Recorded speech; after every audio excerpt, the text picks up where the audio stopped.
Thomascina Myers, it's such a delight to have you here because I need to admit something to you.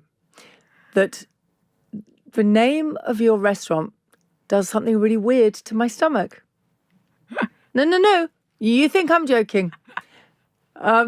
You can't say the name of your restaurant because my stomach will make noises and you'll hear it on the podcast. Welcome to Reasons to be Joyful. Oh, thank you so much for having me. Thank you. You are a total joy. Every time I see you on television, every time I read there, my stomach just went, oh, that's so weird. Did you hear it? Did you hear it, Adam? Oh, no. It's because of Oaxaca. I have to say it. And then all right, stomach, stay still. So every time I'm actually blushing. I'm so pleased. That's literally so the best funny. compliment. I mean, literally, Abby. Thank you. Word. Thank you. How embarrassing. I'll go home now. So every time I see you on telly, every time I read anything, and we've got other of your books at home, you are a joy spreader. Aww. Because you do it through your love of food and your love of life. I do love life. I think I really love life. I feel like I'm loving it more and more as I get older. I mean, I feel like I've always done, but then, I'm a worrier. I'm quite anxious, and then but then I love, I love everything. And so it's funny. You love everything. How wonderful. Well, I guess I'm that kind of person who, I mean, I got here in a sweaty mess with my bicycle, like wearing too many things, and it was windy and I was battling against the elements. But I love being on my bike because I can just see people out on the street and the sun's out, or it's windy, or it's a bit rainy, and it's life. And what I love about life is it's messy and it's uncomfortable and it can be traumatic, but it's life, and it's just so bloody lucky to be in it. That's what I feel. Well, I totally 100% agree with you. And that's the whole sort of premise of this podcast, and it is about celebrating those little joys and everything. But you do it through food. So was MasterChef, was it 20 years ago? It was 20 years ago. How on earth did that happen? I know. I think in my head I'm still 16, but yeah, it was 20 years ago. So yeah, that makes me quite ancient. But no, not at all. And it is as dramatic as that changed your life. Well, what was crazy about that was that I had gone to like very academic school. I felt like that kind of round peg in a square hole. Like I was, supposed to go to Oxford, which I screwed up. I had this I was a VAT consultant. I got a scholarship to a big accountancy firm on my year between school and university, which I just loathed so much. It was awful. And, I kept trying to be this person that I thought I should be. And it was not, I think MasterChef, I was about 28, 29. That's a kind of long 30 years before you're really finding something, not just that you're good at, but like this is a valid thing to do with your life. Like it's okay to do this. That's And was fine. that you telling you it was okay to do this? Or was it, before you did it, did people say, no, it's not okay to do this? I just don't think it occurred to me. It's weird to cast your mind back to that era, because I look now at young people, and on one hand, I feel really sorry for them because I think they've got a hard shtick. Like house prices are crazy, social media is like mental for your mental health, yes. And there's all sorts of negatives. But the positive is that it feels like there's so much freedom to be whoever you want to be, and with that also comes anxiety and choice and all that stuff, which is kind of hectic. But I feel like when I left school, it was accepted that if you were bright, you became a lawyer or an accountant or a politician. And I thought that's what I should be. And being a cook, it just didn't seem like a valid thing. So I think it wasn't, I remember so clearly, like John Turode saying Thomascina Myers, announcing the winner. And I remember this kind of like someone almost like taking the life out of me, sucking it out. It was such a shock because it was the first time in so long that someone had said, you're good at this, and it's great that you're good at this. Because up until then, I just successively failed at all this stuff I thought I should be doing. And that was the first time it was like, I love this. And someone saying, you're great. I can see how it affects you in your eyes now. That makes you quite emotional. Yeah. Yeah. Yeah. So from that day when you became a winner, the winner, how was your family about it all? Do you know, they were so lovely about it. My dad, who tried all his life to make money in a conventional way, never made any money in the conventional way. He was always getting like his money be nicked, or someone like take him for a ride in business, or he's too nice. And he did what he thought he was supposed to do. He was an engineer for a long time because he was brilliant at making things. And it was in his 50s, I think, or late 40s, he started making furniture for a living. And not only did it bring him a huge joy, but he was bloody good at it. And, you know, had he done it 20 years earlier, he made a career out of it. He never made a huge amount of money because he did it very late. But he then went on and made the most incredible kitchens and dining room tables and cabinets for all sorts of people. And I think he saw a mirror almost of what I was doing. And it wasn't until then that he must have just thought, hang on a sec, this is actually something that maybe it's okay for her to focus on. And because they were so supportive. And weirdly, after MasterChef, obviously I just threw myself fully into food. And as I did that, my father started cooking more and more. My mother had always been this incredible home cook, always like teaching me how to sweat an onion to get the most flavour out of it, how to make white sauce. We had very little money, so she was always showing me how to maximise flavour out of like very simple ingredients in the fridge. That's how I learnt to cook. And it's my favourite thing to open. My husband will say, let's get a takeaway. And I'll say, hang on a sec, let me just look in the fridge. And then there's always something I can squirrel out and make something delicious. But you're Thomas, I mean, yes, if you can't do it, then nobody can do it. I love the idea of him saying, can we get a takeaway? Does he ever get a takeaway from Oaxaca? Well, weirdly, we're out of the catchment zone, and also the food when you get there. I mean, the takeaways are spectacular, but I love it when you're in the restaurant because everything's straight off the pass. It's all delicious and crisp and hot, and and I'm so proud. I feel like Oaxaca's 18 years old this year. So it was 2 years. It was only 2 years after winning MasterChef. Oh, is that mental? That's crazy. Incredible. That is crazy. I never thought of it like that. But I think our food is better than it's ever been. I mean, we're in a really good spot right now, and it's really fun. Your food is insanely good. It's I say it, but I mean, anyone who knows me will say, can we go to Oaxaca? Can we go? Because also your sustainability, you care about the planet, you care about animals because you have your ethics are really good. You don't have loads of plastic. I sound like an advert. You don't have loads of plastic, and you do gluten-free. Yay! That is, now we've said it, apart from the advert for Oaxaca, that 2 years after winning MasterChef, you opened your own restaurant, and now it's a staple that everybody knows. That's incredible. I remember when we found this, it took us a year to find a site. I bumped into, someone introduced me to someone who's at uni with me, and we got together. I'd already lived in Mexico by then, though. Yeah, so tell me about that. Let's come back to the restaurant, but tell me how Mexico became part of your life. So I was doing this ridiculous VAT consultancy, which was like basically being in prison. I could not have been more miserable. I was living with my best friend's older brother. I was going out with him. It was just, I was in such a bad state. But at the end, they gave me a chunk of money and I went off travelling. I spoke Spanish. They gave you a chunk of money? Who's Arthur Anderson. They? The scholarship thing. That was the right. deal. Right, that was the deal. Right. So I had some money, and it was like basically the first time we used to holiday in Wales and Gloucestershire, so it was like one of the first times I'd properly been out anywhere. And it was Latin America and it was Mexico. And it blew my mind. And I was really lucky because the girl I travelled with, her parents knew this family living in Mexico City. They were the first people we stayed with. And the mother was English. She'd lived there for 20 years. She had this flaming red hair. She was an architect, but she was an amazing cook. And she had an amazing cook too, because a lot of people in Mexico have cooks as well. And the food in that house was so mentally delicious, and I didn't recognise any of it. And I remember saying, Pam, what's this food? And she was like, darling, it's Mexican food. Like, it was obvious. But it wasn't obvious because in England we only had Tex-Mex. We just didn't realise how incredible. So I travelled for 4 months, going wild, drinking too much tequila, dancing the night away. And then the next day, just soaking up all the tequila with like ceviches and fiery salsas and street food, and just thinking, this is mind-blowing. When I get back to London, I'm going to eat Mexican food every day. And getting back, this was 31 years ago, and discovering there was no Mexican food anywhere. Like, it was nuts. I was like, there was Polish food, there was Ethiopian food, there was Sri Lankan food.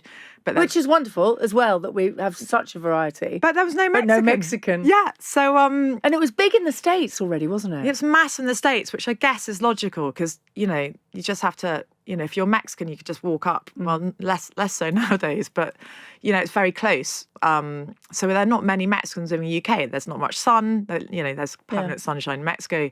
So why would you come to UK when you've got the States on your border? But so 10 years later, when I was finally working in food, I thought, I just wonder.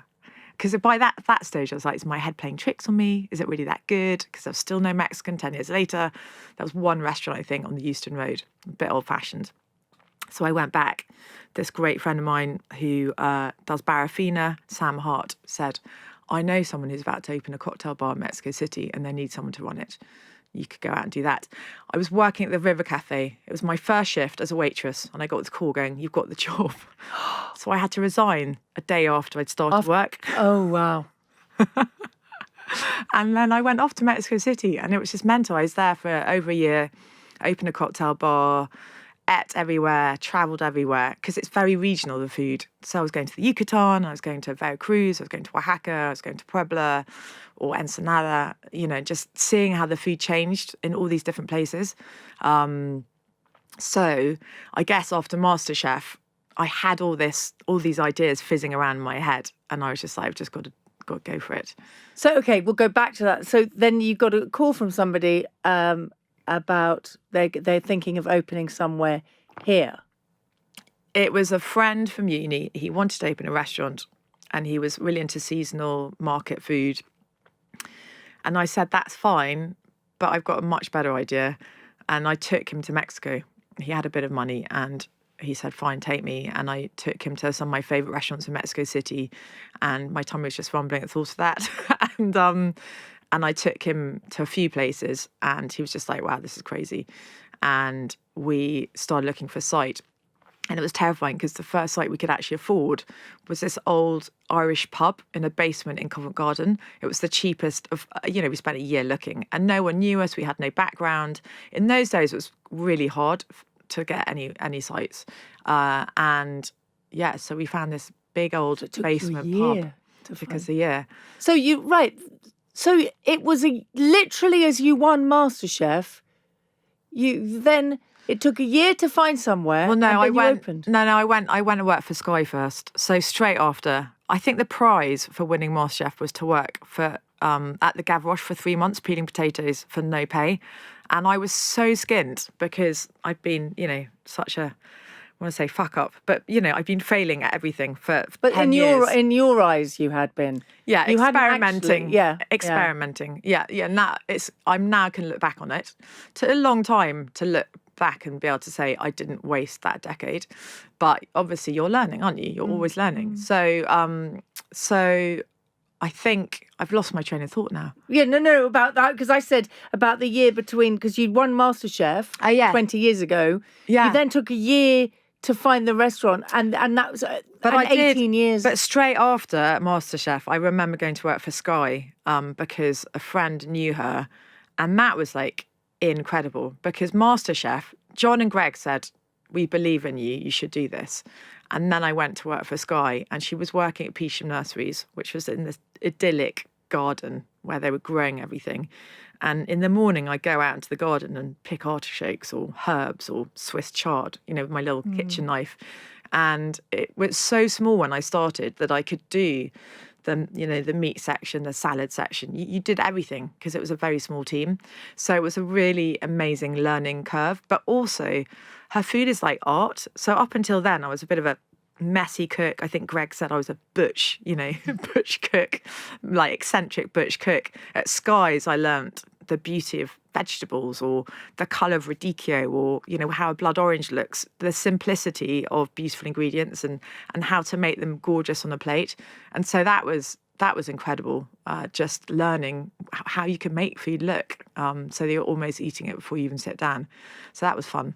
But still, it's fast. For me, in my head, it's probably not for you, but it's fast because then then you're looking for a place for a year, and then you opened Oaxaca 18 years ago. So it's super fast. And actually, if I'd had the time back, I would have gone more into kitchens and learnt more. I mean, these days I'm still phoning up friends. We just went to Mexico last year for 6 months, and I was phoning up With all the these family. chefs. You and the family all went to Yeah. Mexico. Felt I needed to change something. I was in a bit of a rut, so I was like, "Come on, guys, let's go, and I want to show you what it's really about." So we lived in Mexico City, and I kept trying to get into kitchens, and I did get into kitchens because, you know, you want to learn.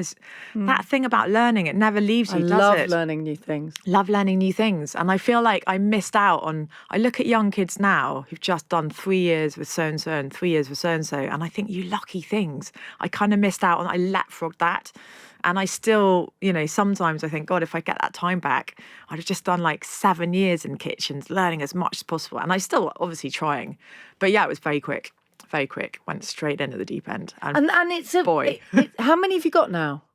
We've got 14 restaurants, yeah, which is a good, it's an amazing number in terms of making change, because I love making change, and I love how food's connected to everything, right? It's how My stomach just did it again. It's the minute you start talking about Oaxaca. It's really weird.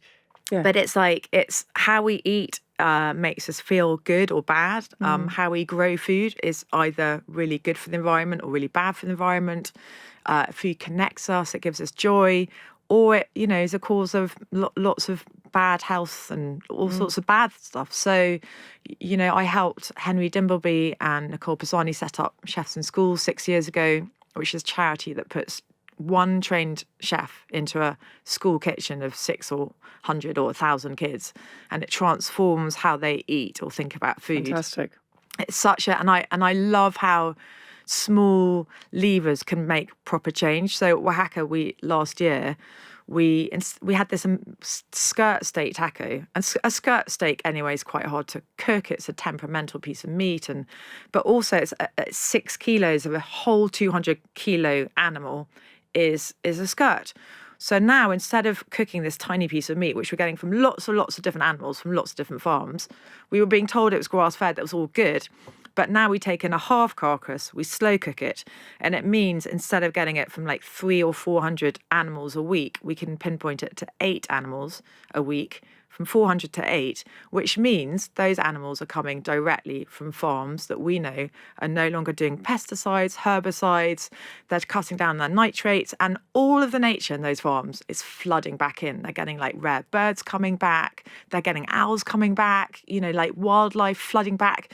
And so the power to do that with 14 restaurants is really cool. Oh, absolutely. And long may you do it, and please keep doing that. And the environmental impact as well, as you say, but it's also about, I'll tell you what there is in your restaurants, apart from the most delicious food. I can see exactly my favourites. But there is, you feel like you're eating something that tastes so many layers of deliciousness. So they hit your tongue all in different places, but also it's not full of crap. No, it's definitely not full of crap. It's definitely not. No, I mean, So you care about the animals, you care about the environment, you don't use plastic crap, you then feed us really good food.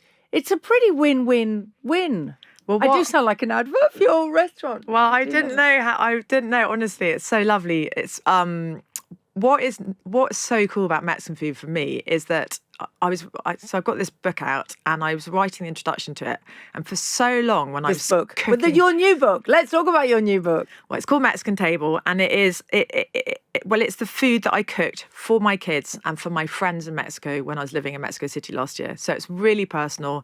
It's based around ingredients. So one of the best ingredients from Mexico that come from Mexico: tomatoes, chocolate, chilies, nuts. They use a lot in their kind of sauces, ground up. I mean, half our menu Oaxaca is vegetarian, but it's still full of protein. I love beans. That's what I eat, the vegetarian. There's so many delicious beans. So anyway, the book is based around these key ingredients. But when I was writing the introduction, I was thinking about the flavors of Mexico and the layers that you're talking about, because there are layers of texture, but there are layers of flavor too. And for so long, when I first started cooking it, because I was already a bit insecure that I come into cooking late, so there was that slight imposter syndrome. But then I was talking about Mexican food, and 30 years ago, Mexican food was naff, it was down market, it was bad quality.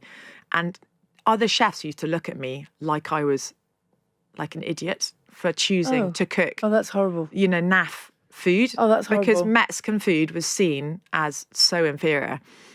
And it was really interesting. I was reading an introduction by David Thompson of this iconic book called Thai Food. And he was talking about how a European food was about simplicity, less, Italian or really good French is about less is more on the plate.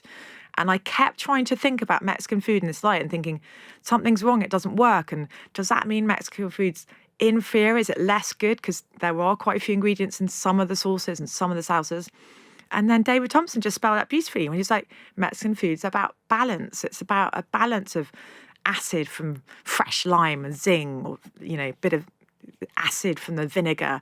It's about balance of the spices, the allspice or the cinnamon or the cloves that you grind down into some of the salsas, or the nuttiness of the sesame seed or the pumpkin seed you put in some of the sauces, and then the vibrancy of the chilies, and that's what's so delicious about it, and that's what I love about it, because you're balancing, the acid and the heat and the saltiness and the umami, and then it all comes together and it's this riot of flavour. It bursts in your mouth. I'm going to admit something which is really awful to admit. I've never cooked Mexican at home.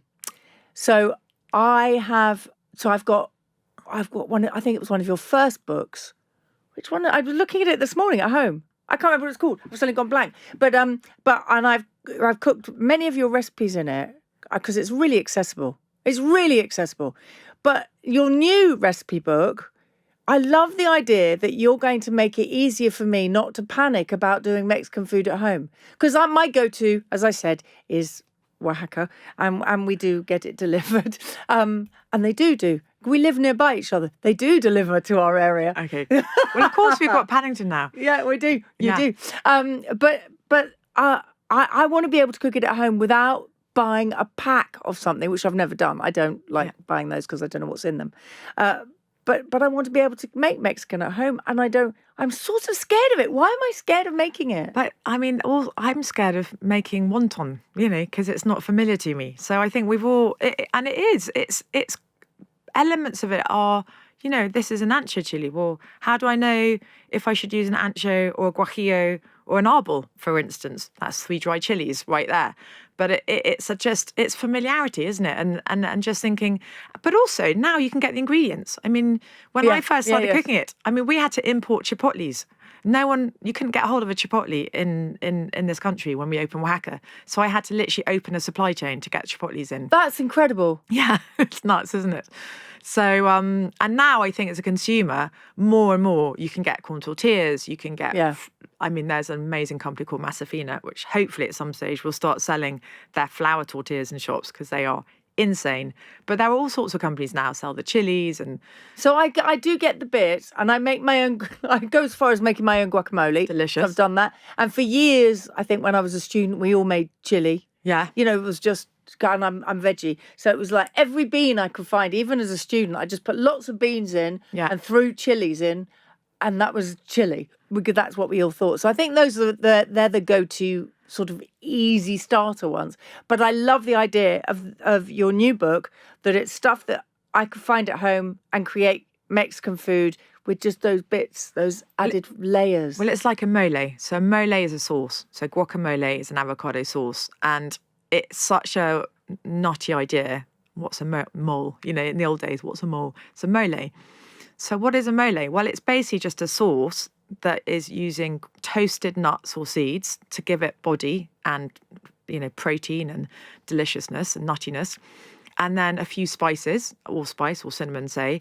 And then onions and garlic, which you char on in the oven or in a frying pan, and you just blend them up together. And yesterday in the restaurant, I was testing some recipes from the book for the restaurant. Oh! Which is quite a fun way around to go. And it's got 1 chili in this sauce. It's a macadamia nut mole. So it's got that rich creaminess of macadamia nuts. Oh, yes, please. And then 1 chili, which is a guajillo, which you can buy now everywhere. And, well, not everywhere, but you can buy it quite easily online and in some shops. And it's a very mild, fruity, delicious dry chili. Oh, I love the idea of mild and fruity. It's Chili. so insanely delicious, and it turns this sauce, this creamy, nutty sauce, into this lovely kind of burnt terracotta colour. And then you can have it with roast cauliflower, roast carrots, roast chicken. I mean, it's so delicious. You can't believe that 7 ingredients together can make this insanely... No, I do believe, because you've converted me to your way of the world. For you, though, as well, if you're happy to talk about it, you were only diagnosed recently with ADHD. Yeah. Is that something that you were... I mean, was it you that went to get it diagnosed, or did somebody say, do you know what? Or how did that come about? Well, I think it was a long journey, because I've got 3 kids, and I remember at a certain point when they were all quite young thinking, this is not right. Like, our household is feeling tense. I'm shouting too much. It's not fun. Like, there was definitely something wrong. And I remember I'd met Philippa Perry at a party, who wrote this incredible book. I mean, she's an amazing psychotherapist. And she wrote an amazing book saying, if only I knew this, if my parents knew this that I know now, or something. And it was all about parenting. And I remember messaging her late at night one night going, I'm really worried about my daughter, and also me and our relationship, and it all feels a bit wrong. And she said, the first thing you need to look at is yourself. When you're looking at parenting, you're number one. Look at yourself, and that will affect your parenting. And I was like, okay. So I remember finding a psychotherapist to go and talk to, and then, lots of stuff kind of coming out about growing up, not being happy in my 20s, really trying to work through quite a lot of tough times in my 20s and kind of getting my head around it all. Anyway, cut to a short story, it led to so many things. It led to Mexico, because going back to Mexico last year, the whole family, like, we literally packed up our house, rented it out, and moved lock, stock and barrel, rented a flat. And it was this incredible family adventure. But it was because having done a few years of therapy, I knew I was in a rut. I knew I'd lost the joy in life, and I knew I had to reconnect with something that gave me joy. And I think we lose that in life because there's so much heavy stuff. Too much stuff. So much stuff, and it's in our faces all the time. And it's really hard it's really easy to lose touch with the fact that we need to find joy in life, to be joyful, to give joy out, and to be good human beings. We also need to take in feel joy it ourselves, and which then you can share with others. Absolutely. So unless you're having pleasure in life, you can't do good. I fundamentally believe in that. So anyway, we had this epiphany. I had this epiphany. We went out to Mexico. We had this unbelievable family adventure where I was cooking restaurants, traveling around, cooking with chefs, seeing old friends of 30 years for 6 months instead of a couple of snatch days every year, once a year or twice a year. So it was, and then also the sun, the food and everything. So that was epic.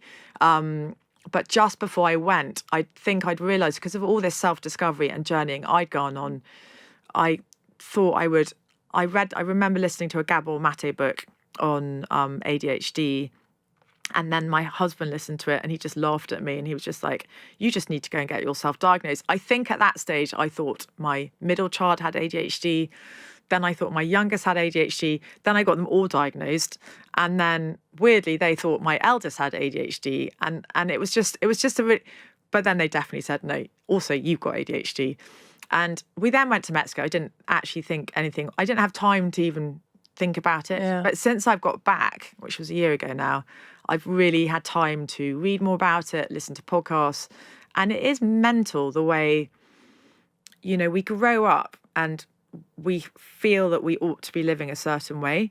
And what never comes to your head, and especially when I was growing up, is, well, maybe you're just not wired to do that kind of thing. Maybe you're not wired to be an accountant, for instance, or sit still for too long. Or maybe there's a reason why you're always losing your keys, your scarves, your sunglasses.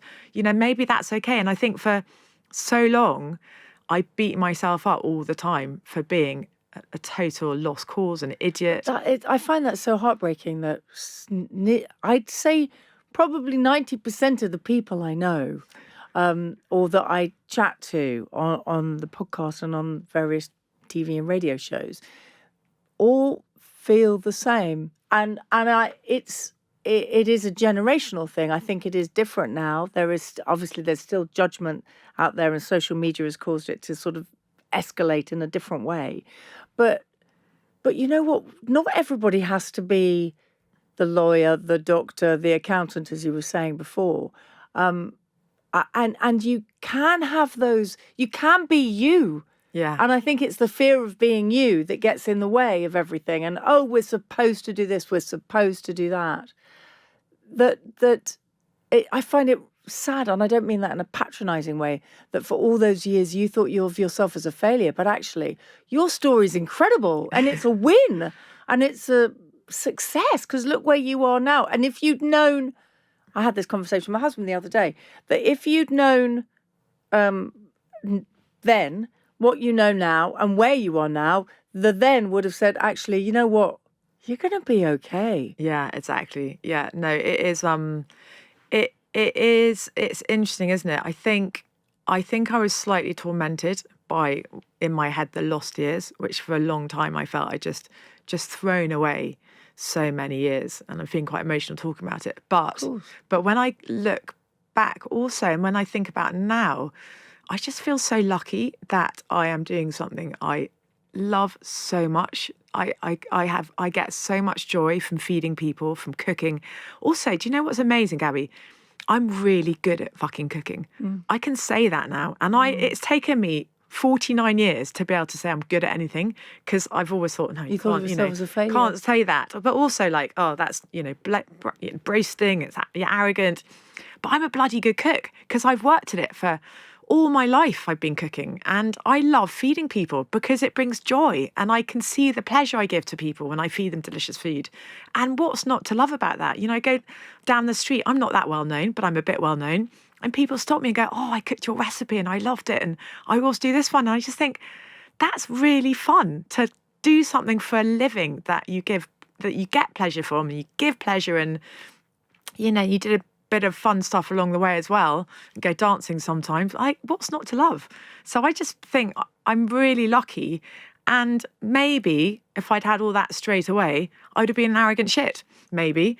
And maybe you can't do that because you can't change yesterday. You can't change it. You don't know what's going to happen tomorrow, so live in the moment. And I just get from you, which is something I really powerfully believe in, about living in the moment. And I feel like you really do live in the moment now. Yeah, and it's joyful. It's joyful living the moment, and it's taking the time.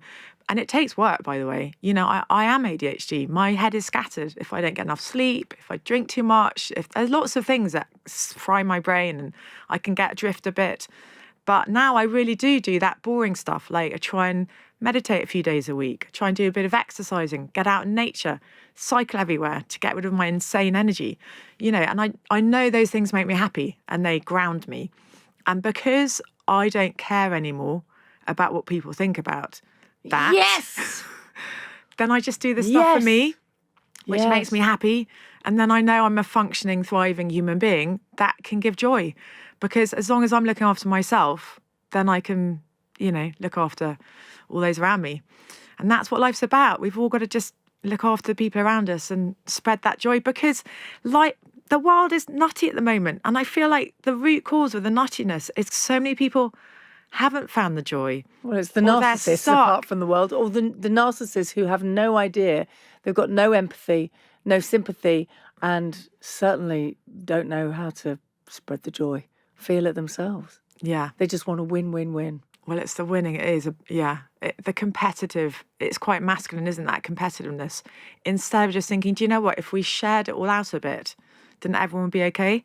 It's weird, isn't it? But I also think the phones are kind of this terrible thing where we compare ourselves. It's really hard not to. They're a bit addictive. And then you get sucked into this very egocentric thing instead of looking up a bit and outward. Always look around. We, with so many times. I mean, Adam was telling me on the way here that he was up very early. That we were talking on the podcast last week with a guest about listening, and not just having. It's very nice that people listen to the podcast. Thank you very much. But not just having music or podcast or radio or TV or whatever it is in your head. Just actually listening. And as you say, you're cycling. I walk everywhere. I walk about 10 miles a day. And I listen. I listen to the noises. I'm very nosy. I like listening to people's conversations. But you get that. And when you cycle, my husband cycles everywhere. And he just says, you can't be on your phone. Yeah. It's just you're there in the moment. You have to concentrate. But also you've got the wind in your face and you've got people and noise around you. And we you're need outside and you're moving as well. Like we are animals. And I feel like so many people just don't realise that movement gives you joy. Just moving your body is what we're supposed to do. And it's funny. I sometimes get people on Instagram going, "Oh, you're so skinny. You mustn't eat." I bet you've got a problem. Ignore them. It's just so funny, isn't it? You're like, one, you've got no idea about me, but two, like, what's wrong with just feeling alive and thriving and exercising? Just and carry feeling on good? doing what you do and don't worry or think about what those people think, because actually and I talk about this all the time, it's not about you, it's about them. Yeah, exactly. Always about them. The bully is always about them. It's not about you. Like the school bully. Do you know, you are just fantastic. Your energy that you bring into the room, sitting with you, is everything that I imagined it to be, but even more. And you're a proper joy spreader. I feel very emotional sitting with you because you're a very special person. Thank you. Thank you, Gabby. Thank you for having me. Gabby Roslin Podcast.